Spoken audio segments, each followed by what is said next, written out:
भुईमुगाच्या शेंगांना कवडी मोल भाव मिळतोय। नाशिकमधले शेतकरी त्यामुळे हवालदिल झाले। कांद्यानंतर आता भुईमुग उत्पादकांवर सुद्धा आर्थिक संकट आले। शेंगांना प्रति किलो 40 रुपयांचा भाव मिळत नसल्याने शेतकरी आता अडचणीत आले।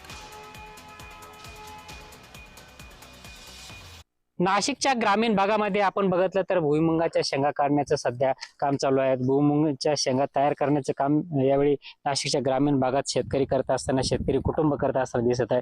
आपल्यासोबत हेच भुईमुग उत्पादक शेतकरी, काय सांगाल का काका, काय बाजारभाव मिळतो भुईमुगाच्या? बाजारभाव जर म्हटले तर कशालाच बाजारभाव नाहीये।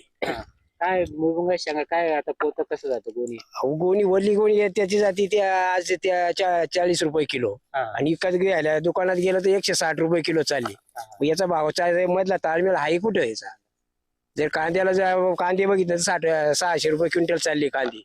त्याच्यात काय शिल्लक? शेंगा याचा त्या 40 रुपये किलो बाजारभाव शिल्लक काहीच नाही त्याच्यामध्ये। मजूर, ट्रॅक्टर, डिझेल तयार करणे आणि खत मिळून आम्हाला काहीच उत्पन्न झालेलं नाही। आज एवढ्या उन्हात तानात आम्ही हे करून हे पिकवलेलं आहे, त्याचा आम्हाला काहीच मोबदला मिळत नाही। आज विकायला गेलं तरी आम्हाला त्याचा मोबदला भेटणार नाही आणि ठेवल्या तरी त्याचा मोबदला भेटणार नाही।